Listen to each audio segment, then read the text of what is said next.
soft. But then I looked at the record of Krupp, and I looked at his last 5 opponents. 33 wins, 86 losses, and 5 draws. So Krupp's been in softer than Serrano, I guess is what I'm trying to say. Krupp has also been inactive for 8 months. And if you go back 3 fights, he was off 1 year and 7 months. Want to clarify, this is a 6-round fight. It was scheduled to go either 6 or 8. And down early here in round 1 is Krupp. Well, the problem with Krupp, he's trained by Kevin Rooney, who brings that peekaboo, Mike Tyson type style, and it's a very predictable style. You're right in front of the guy. You're moving the head side to side. Don't pull him down. And it doesn't take long for Serrano to figure that out. Well, if anybody knows the ins and outs of the peekaboo style, as Krupp fights out of the Customado gym, the new gym there in Catskill, obviously under Kevin Rooney's tutelage, but many, many, many years ago, Kevin Rooney was under your tutelage. Well, that's true. All but one of Krupp's fights, not in the South. Louisiana, Arkansas, Mississippi, you know, all those states where it's really easy to build up a record. Only one fight was not in the South. It was in a commission state where it's a little tougher to build a record. And that's his one loss. And that fight took place in New York. So the one time Krupp had to be in a little tougher, he had a tough time. And he's just standing straight up there as Serrano was able to land the body shot and come back up top. Just squared up in front was Krupp moments ago. And now he opens up wide, and Serrano was able to place that left hand before he ties up behind the head there and separated by Ortega. Mostly what Krupp is looking for is slipping to his left, and he's looking to get an opening for the left hook. He's hoping to get a right hand to come from Serrano as he slips to his left, make the right hand miss, and then come right back with the left hook with the right hand not there covering. That's mostly what you could see Krupp was looking for so far early in this fight. Right there, he catches Serrano out of position, leaning forward, catches him with the right hand. Just a stabbing arm punch right there, but he was able to score, was Krupp. Went down in the opening minute of this first round. Wide swinging left hand that time from Krupp. To the body with a right hand goes Serrano. You know, you just said it, wide and swinging is Krupp. If Serrano just keeps it nice and straight and short, he's going to have the edge all night. Step back. You know, you like to look for openings, create openings offensively. But when you find a guy like Krupp who gets a little wide, he gives you openings. Got caught with a left hand that time to close out this first. Let's take a look at the knockdown delivered by Serrano in the first round. Real simple. Right hand timed over the left hand of Krupp. You know, it took a little while for him to go down to fall, Joe. He tried to stay up, but it was the right hand coming right now, right there. That does the damage. The other punches don't really land clean, and down goes Krupp. Little delay reaction from that initial punch, the right hand. Round number 2 here at Mohegan Sun. Getting a good look at the 19-year-old Ray Serrano in the red and white. He's 8-0, scoring that knockdown there in the first round against Jay Krupp.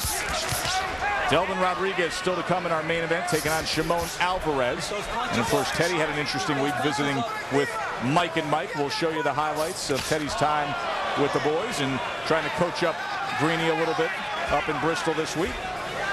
You know, right now, if I'm in Serrano's corner, I don't like what I'm seeing. He's a little over-anxious.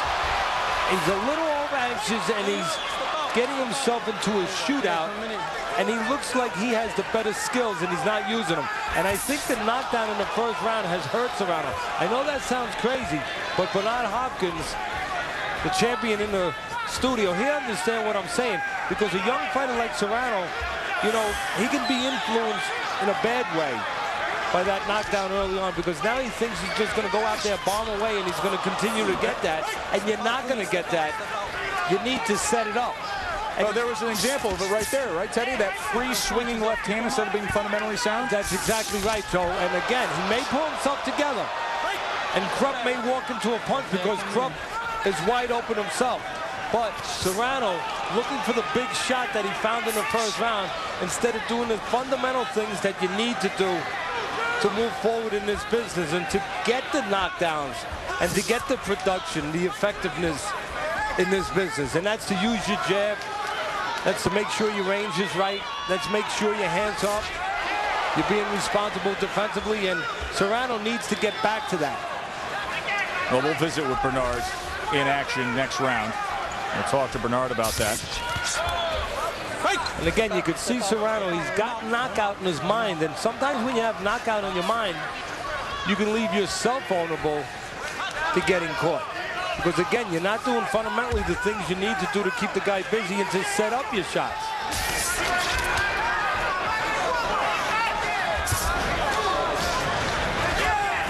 I'm sure Serrano, when he gets back to his corner's going to calm him down, because it seems like Serrano just naturally is calming himself down a little bit as this round goes by. I'm sure the corner's going to say, hey, listen, stop looking for those bombs. Get that jab working, and the big shots will come. Don't play this guy's game.